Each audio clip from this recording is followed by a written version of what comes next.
മിശിഹായിൽ പ്രിയമുള്ള സഹോദരി സഹോദരന്മാരെ, പ്രിയമക്കളെ, ഇന്നേ ദിവസം മത്തായി അറിയിച്ചുകൊണ്ട് കർത്താവ് മിശിഹായുടെ പരിശുദ്ധ സുവിശേഷം 3-ാം അധ്യായം 16-17 വാക്യങ്ങൾ.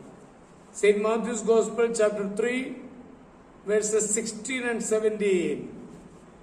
സ്നാനം കഴിഞ്ഞയുടൻ ഈശോ വെള്ളത്തിൽ നിന്ന് കയറി. അപ്പോൾ സ്വർഗം തുറക്കപ്പെട്ടു. ദൈവാത്മാവ് പ്രാവിന്റെ രൂപത്തിൽ തന്റെ മേൽ ഇറങ്ങി വരുന്നത് അവൻ കണ്ടു. ഇവൻ എന്റെ പ്രിയപുത്രൻ, ഇവനിൽ ഞാൻ പ്രസാദിച്ചിരിക്കുന്നു എന്ന് ഒരു സ്വരം സ്വർഗത്തിൽ നിന്ന് കേട്ടു. പ്രിയമുള്ള സഹോദരങ്ങളെ, ഇവിടെ സ്നാപക യോഹന്നാനിൽ നിന്നും ഈശോ മാമോദീസ സ്വീകരിക്കുകയാണ്. അപ്പോൾ സ്നാപക യോഹന്നാൻ പറയുന്നുണ്ട്, ഞാനല്ലേ നിന്റെ പക്കലേക്ക് വരുന്നത്, നീ എന്തിനാണ് ഇങ്ങനെ വരുന്നത്?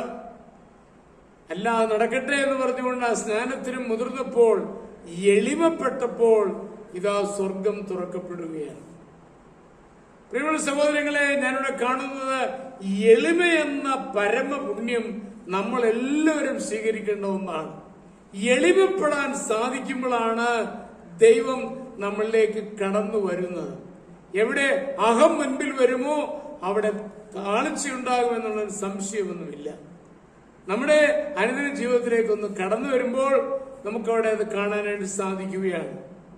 പലപ്പോഴും നമ്മൾ വലിയ ആളാണ് എന്ന ബോധ്യത്തോടെ നമ്മളിൽ ഭാവിക്കുകയോ ഇടപെടുകയോ ചെയ്യുമ്പോൾ അവിടെ തമ്പുരാന്റെ മുമ്പിൽ നമ്മൾ ഒന്നുമല്ലാതായി മാറുകയാണ്.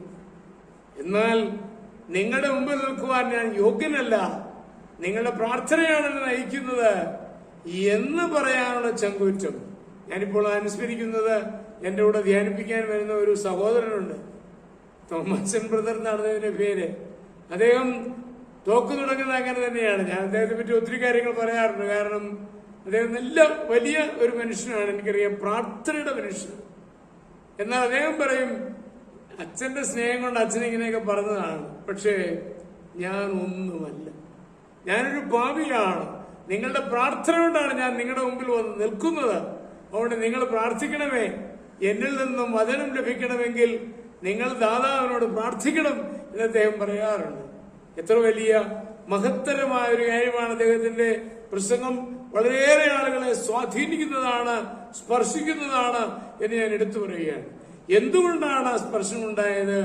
താൻ ഒന്നുമല്ല, എളിമപ്പെട്ടുകൊണ്ട് മുൻപോട്ട് നീങ്ങുമ്പോൾ ദൈവത്തിന്റെ വലിയ കൃപ ഉണ്ടാവുകയാണ്, വലിയ അഭിഷേകം ഉണ്ടാവുകയാണ്.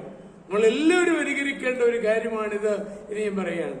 ആ എളിമ എന്ന പരമപുണ്യം സ്വീകരിക്കാനുള്ള കൃപ തരണമേ എന്ന് പൊന്നു തമ്പുരാനോട് നമുക്ക് പ്രാർത്ഥിക്കാം.